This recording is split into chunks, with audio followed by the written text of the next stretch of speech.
The moment Nico Rosberg opened his mouth, the Formula One world stopped pretending everything was fine. His verdict on Lewis Hamilton's start at Ferrari was not polite analysis, not packaged commentary, not softened for public relations. It was a direct hit.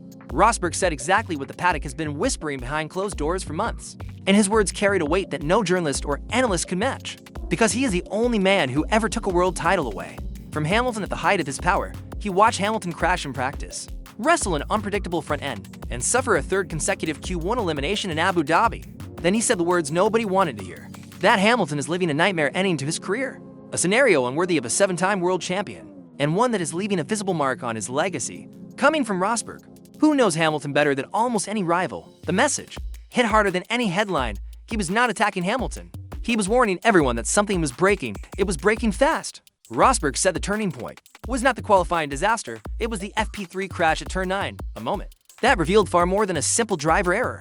When he watched the onboard footage, he saw something he had never witnessed into decades of observing Hamilton, a champion reaching for grip that did not exist, widening the corner to stabilize a front end that refused to respond, and trying to calm a rear axle that felt disconnected from the track. Rosberg said that even if there was a mechanical fault, the behavior of the car was not normal. It was unpredictable at its core. For Rosberg, that moment became visual proof that Hamilton was fighting instincts built over 20 years. At the top of motorsport, instincts that suddenly no longer applied. Hamilton lost the car in clean air, on a smooth circuit, during a standard push lap. No rain, no traffic, no dirty air, no curbs. Rosberg said this kind of instability goes beyond performance and enters the territory of structural dysfunction inside the machinery. It was not a mistake. It was a warning sign, and it confirmed that Hamilton is battling forces even he cannot compensate for. The FP3 crash was only the beginning. What came next pushed Rosberg from concerned to alarmed. Hamilton walked into qualifying and suffered his third straight Q1 elimination, something that would have been unimaginable not long ago. Rosberg focused on a detail most fans missed. Hamilton was only 10 slower than Leclerc in raw pace. Yet that small gap turned into an 11-place difference on the timing sheets.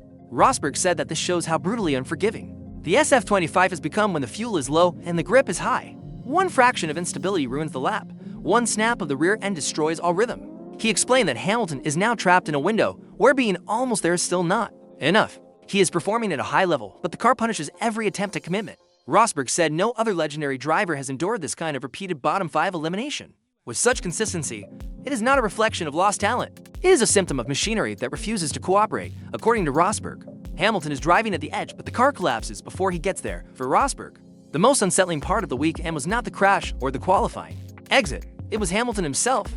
He said Hamilton's body language looked heavy, drained, like a driver carrying the emotional weight of a season that refuses to give anything back.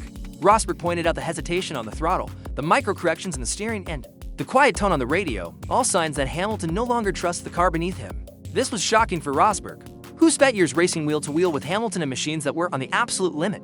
Through all those battles, he said he never once saw Hamilton look unsure about the behavior of the car. In Abu Dhabi, that uncertainty was everywhere. It was in the oversteer snap. It was in the delayed steering input.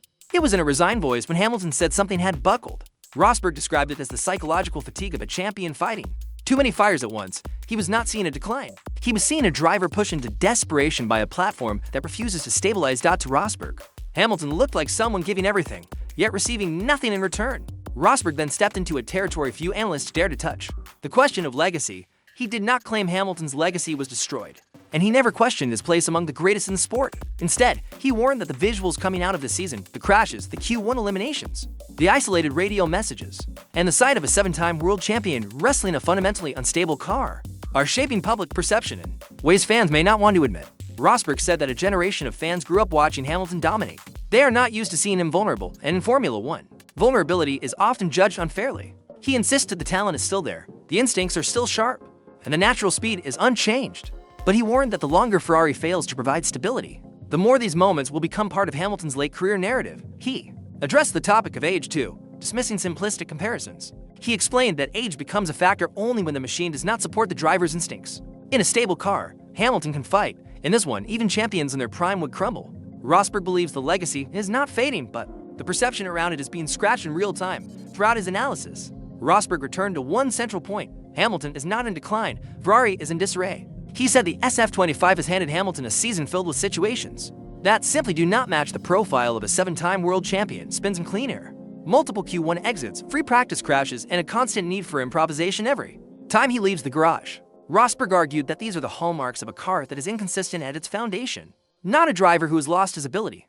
Rosberg stressed that the mistakes are inevitable when the platform is so fragile that tiny shifts in wind, track temperature, or grip levels can completely destabilize the balance. He warned that unless Ferrari fixed these structural weaknesses, Hamilton's first season in red will not be remembered as a transition year. It will be remembered as a crisis. The same cycle that has held Ferrari back for more than a decade. He said Hamilton came to Maranello with the ambition to rebuild a legendary team. But instead, he is being dragged into the same instability that has derailed Ferrari's progress year after year. And this instability is shaping the story of this season. Rosberg ended his breakdown with a message that felt like an alarm for Ferrari. He said Hamilton can still deliver greatness, but only if the team stops giving him a machine that fights him in every corner. His talent has not disappeared, his motivation has not faded, and his instincts have not eroded. The real issue is that the SF25 prevents the world from seeing the Hamilton everyone knows.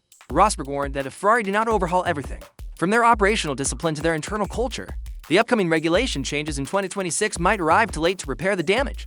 He said Ferrari stand at a crossroads. They can allow this nightmare to continue and watch one of the sport's greatest careers weaken under the pressure of chaos. Or they can rebuild their foundation and finally give Hamilton a level of stability worthy of his reputation. To Rosberg, this season is not a bad chapter. It is a dangerous turning point that could shape the final phase of Hamilton's story. He stressed that Hamilton deserves better, and now the world is watching to see what Ferrari does next.